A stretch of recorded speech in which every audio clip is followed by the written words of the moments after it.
we decide on to benefit the interest of my country. Maybe out of courtesy, I will listen to you. Pero I decide. I decide that we need it. Maraming mawalaan ng hanap buhay. Anyway, it's government control. Pag ito namang mga yawa kayo, bantay kayo ha, kayong mga concessionaires. Pag nagkamali kayo, hindi kayo mag-remit, isang non-remittance lang, you better close. Tapos mag-usap tayo. O kausapin ninyo yung, huwag ninyong mag-ooperate kayo. Itong gawin ko sa inyo, pupuntahan kita sa bahay mo at doon tayo mag-usap.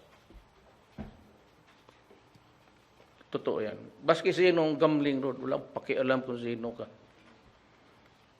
Ang aking backup, hindi ako Lord, but backup ako ni Lord. My God, pupuntahan kita, tapos doon sa bahay mo.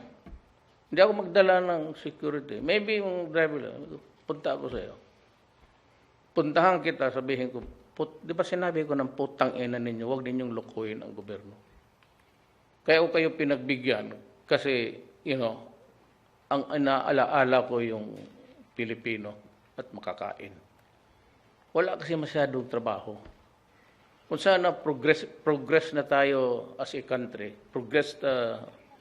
maraming trabaho, then you do not have this stupid activity of allowing gambling. But at this time, wala talaga akong magawa. Maraming nagugutom. At umiikot naman ang... Huwag lang ninyo lukuhin ang gobyerno. Huwag ninyo akong lukuhin. Lukuhin ninyo ibang presidente, huwag ako. Pupuntahan talaga kita sa bahay mo.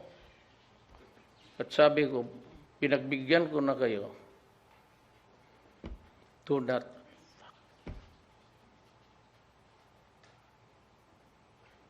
I'm sure you will be sad pag dumating tayo sa panahon.